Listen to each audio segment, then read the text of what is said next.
আপনার পুকুরে প্রাকৃতিক খাদ্য তৈরি করতে চাচ্ছেন, কিন্তু কিভাবে তৈরি করবেন সেটা বুঝতে পারছেন না। অতিরিক্ত সার দেওয়ার কারণে পানিটা গরম হয়ে যাচ্ছে। পুকুরে প্রাকৃতিক খাদ্য তৈরি করতে চাচ্ছেন, বিভিন্ন ধরনের খারাপ ছত্রাক থেকে মাছকে বাঁচাতে চাচ্ছেন।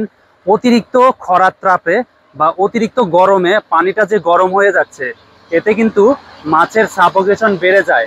এক্ষেত্রেও আপনার মাছ দুর্বল হয়ে পড়ছে। তো এই রোদের তাপ থেকে আপনারা বাঁচাতে কোন জিনিসটা প্রয়োগ করলে আপনার মাছগুলো ভালো থাকবে, এছাড়াও বিভিন্ন ব্যাকটেরিয়া, ফাঙ্গাস, এগুলো যেন আক্রমণ না করে আপনার পুকুরে, কোন জিনিসটা ব্যবহার করলে এই জিনিসটাও আপনার পাচ্ছেন না।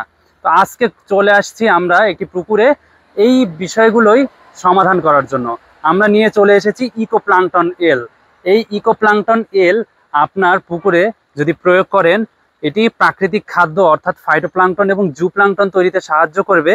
এছাড়াও ছত্রাকজনিত রোগগুলো থেকে মুক্তি দিবে। এছাড়াও আপনার পুকুরে গ্যাস কমিয়ে দিবে, অর্থাৎ গ্যাস হবে না। এছাড়াও আপনার পুকুরের পানিটা শোধন করবে, মাটিটা শোধন করবে এবং বিভিন্ন ধরনের ব্যাকটেরিয়া, ফাঙ্গাসের বিরুদ্ধে কাজ করবে। এটি পেতে আমাদের TM agro and fisheries official Facebook পেজে অথবা ডেসক্রিপশন দেওয়া নাম্বারে যোগাযোগ করতে পারেন। ধন্যবাদ। আজকের ভিডিও এ পর্যন্ত শেষ করছি। সবাই ভালো থাকবেন। আসসালামু আলাইকুম।